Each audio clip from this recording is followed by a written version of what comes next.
Il est entraîneur de la 4S et il est tout récent champion de France V1, David Rigaud.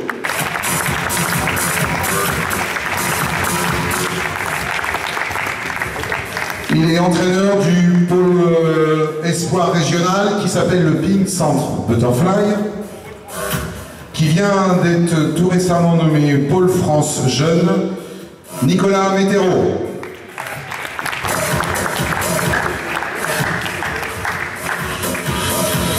Elle est quadruple championne de France en simple.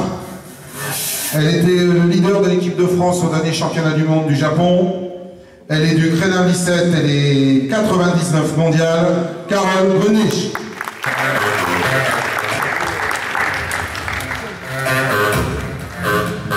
C'est la seule dans l'histoire du tennis de table à avoir remporté 4 titres de championne de France junior. Elle est vice-championne de France senior cette année 2014 à Mouilleron-Captif. Elle est du club de TT Saint-Quentin, Aurore de Saint. Il est le seul à avoir fait le triplé et maintenant c'est plus possible car le double mix n'existe pas. Il a été champion de France individuel en double et en double mix sur le même championnat. 3 titres par équipe de pro avec Nevers. Il est du club de Saint-Denis, Sébastien Jovert.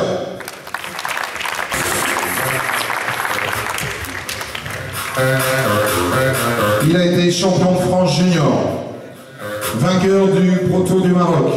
Cette saison, il a fait un bon classement incroyable, il a pris 100 places. Il est maintenant numéro 164e mondial, il joue à Villeneuve, Jérémy Potiot.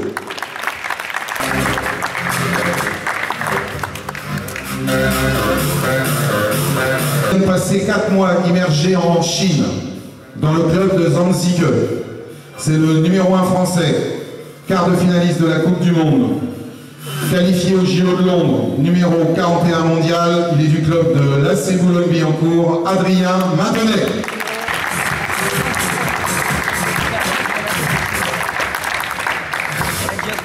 Il est triple champion de France individuel.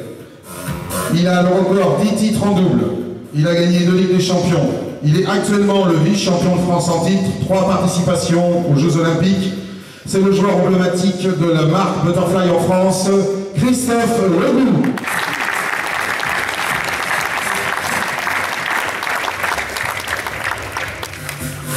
Voilà, tous les acteurs sont en place. Je comprends pas la règle, bien sûr.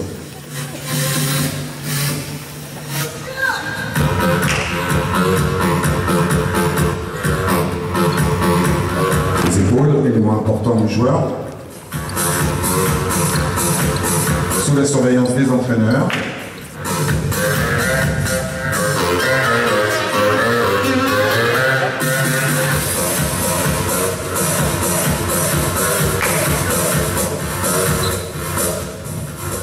Un petit peu de gainage, un petit peu d'abdominaux. Important pour enchaîner les topspin.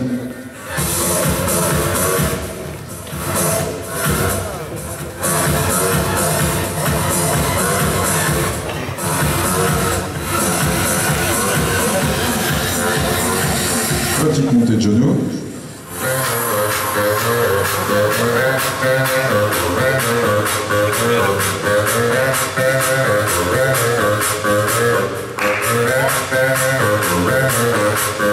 Et oui, le haut, c'est important aussi. Le premier qui lâche a perdu.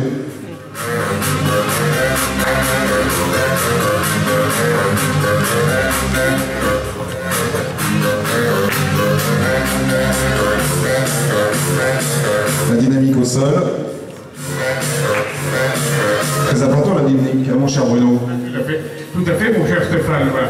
Et on voit que Christophe est un meneur de revue sur tout l'exercice, car c'est un très très gros bosseur, Christophe Legault. Et maintenant, c'est au tour des dorsaux.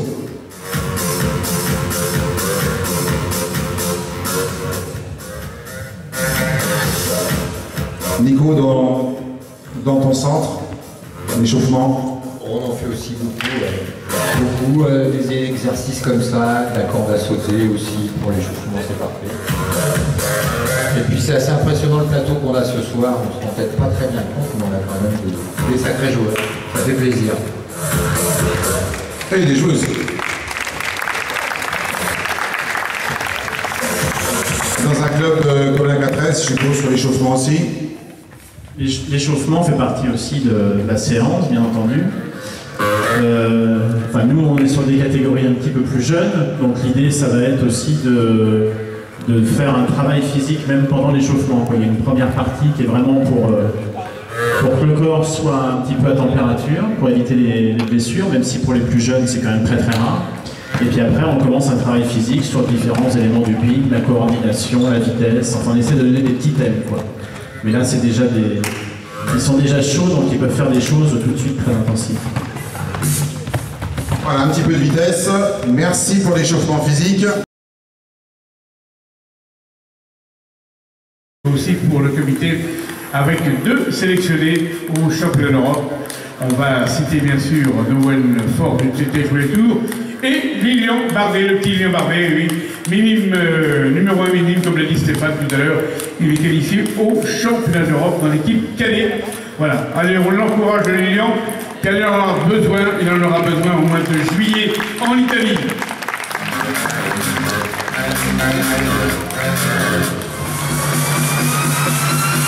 Donc quand vous êtes en compétition, on apprécie un petit peu le rebond, la lumière, le type de balle, le type de table.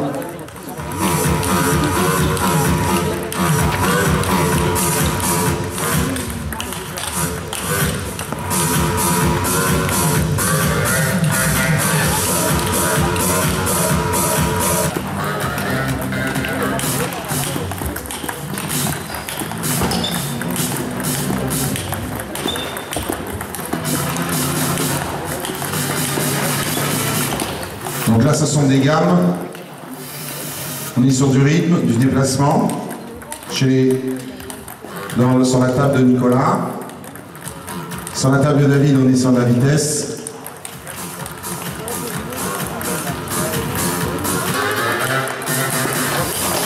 Donc je prends la table pour Carole en coup droit.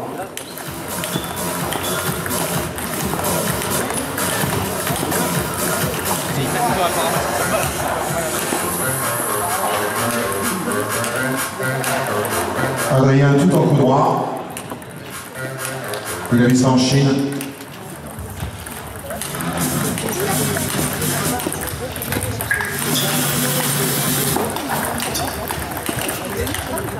Donc là-bas, Aurore faisait un revers de coup droit, donc ça c'est le 2-1. Déjà plus abordable pour Bruno que le 2-2-2, il y en a un en moins.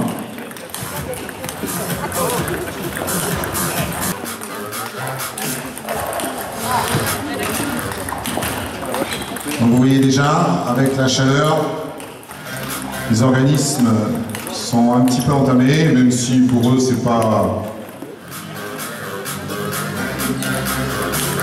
le plus difficile, ils ont l'habitude de s'entraîner dans toutes les conditions.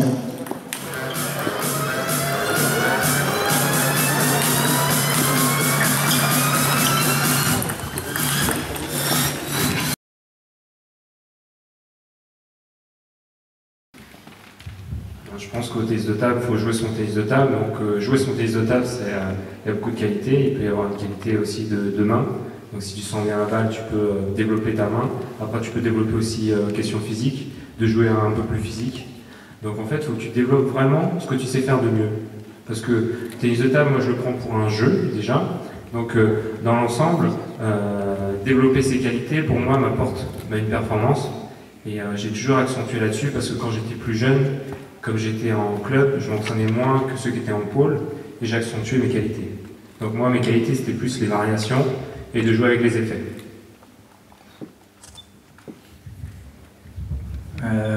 Adrien, il fait un peu le modeste. Moi, je trouve que la première qualité qu'il faut, c'est avoir envie de progresser, et c'est pas de donner à tout le monde, et après, il faut travailler. Et je dis qu'il est modeste parce que moi, ça fait 6-7 ans qu'on est ensemble quasiment au quotidien à INSEP, et je peux vous dire que j'en ai jamais vu un bosser autant. Et il y a 4-5 ans, il était 300 mondial, il est monté 19 mondial, sans être particulièrement doué par rapport à un Timo Boll, par rapport à Ocharov ou Samsonov. Et simplement à force de travail, mais parce qu'il avait vraiment envie d'y arriver. Son rêve, c'était choper une médaille olympique. Il a essayé à Londres, il n'a pas réussi. Il va essayer à nouveau à Rio. J'espère qu'il y arrivera. Mais en tout cas, il aura été au bout de son rêve. Le rêve, c'est une thématique dans la carrière. C'est vrai qu'en 2001, je suis parti jouer en Allemagne pour essayer de... À l'époque, j'étais 14 mondial, pour essayer d'atteindre vraiment le top niveau. Je voulais être numéro 1 mondial. Puis ça s'est super mal passé, une très mauvaise expérience. Et je suis rentré en France, j'ai continué à dégringoler au classement jusqu'à la 81e place mondiale.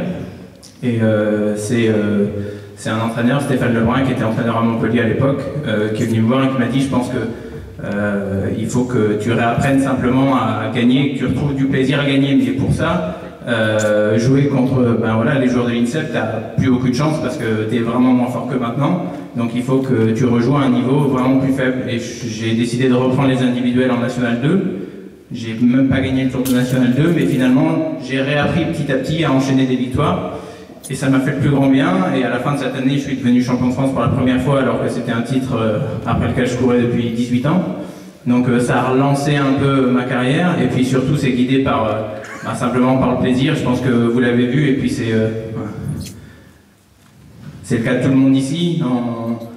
On vient ce soir, on s'éclate tous, même si on se connaît très bien, on sent vraiment qu'on est proches les uns des autres. On a passé un bon moment dans la voiture en venant, on a passé des bons moments dans les vestiaires, on passe des bons moments à la table. Et c'est un sport tellement complexe, tellement chouette que on a toujours possibilité de progresser. Et moi j'ai 40 ans et je m'éclate toujours à jouer. Merci. Oui, alors moi j'ai intégré l'INSEP en seconde, donc j'ai fait tout mon lycée là-bas.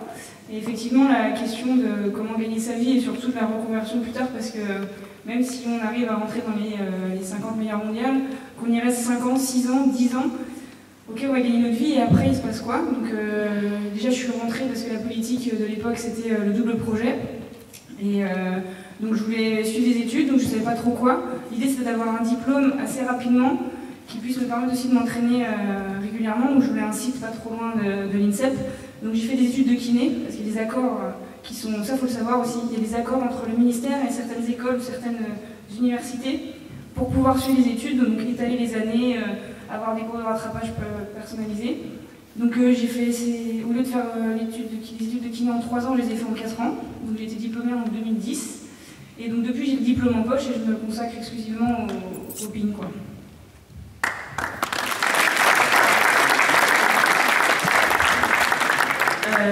Écoutez, moi, donc je suis toujours en études. Je suis en fac de psychologie, mais je la fais à distance pour pouvoir m'entraîner toujours 2 fois par jour. Donc j'ai fait ma licence en 4 ans. Et là, je suis actuellement en Master 1, donc je le fais en 2 ans. Et donc du coup, ça me fera la totalité Master 1, Master 2 en 3 ans. Donc c'est pour pouvoir, comme l'a dit Carole, pouvoir avoir quelque chose une fois que je ne pourrai plus vraiment gagner ma vie avec le ping. Voilà.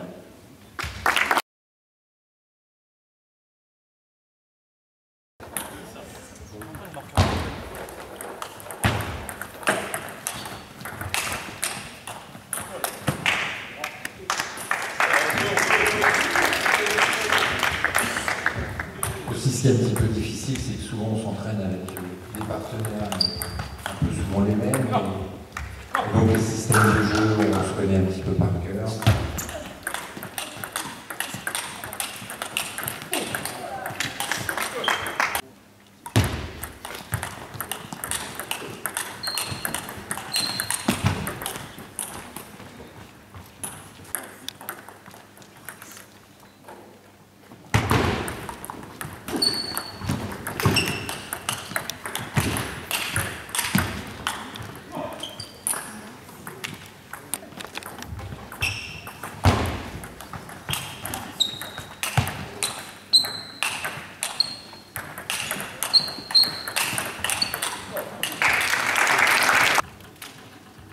Victoire de Carole.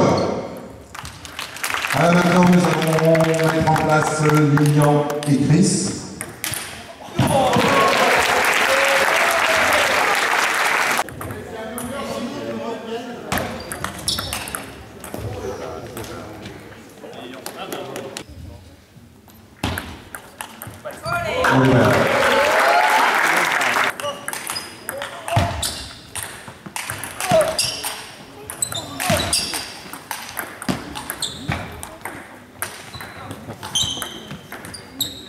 Et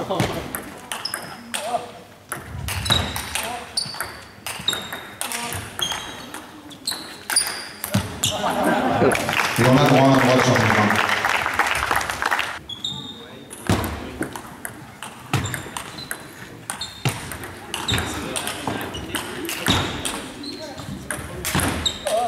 Si vous trouvez l'homme au chapeau, vous pouvez demander qu'il revienne.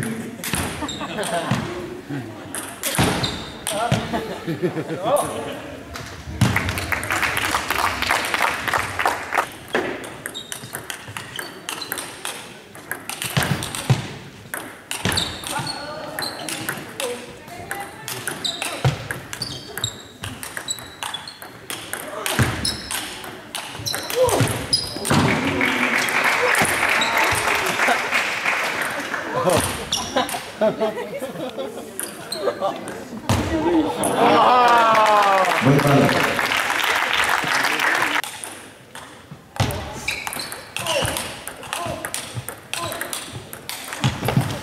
On est dans l'improvisation totale.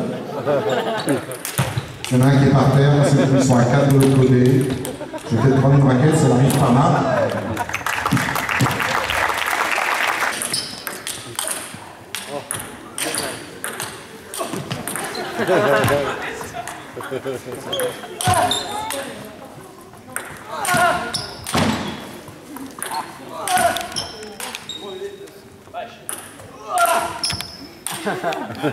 Allez.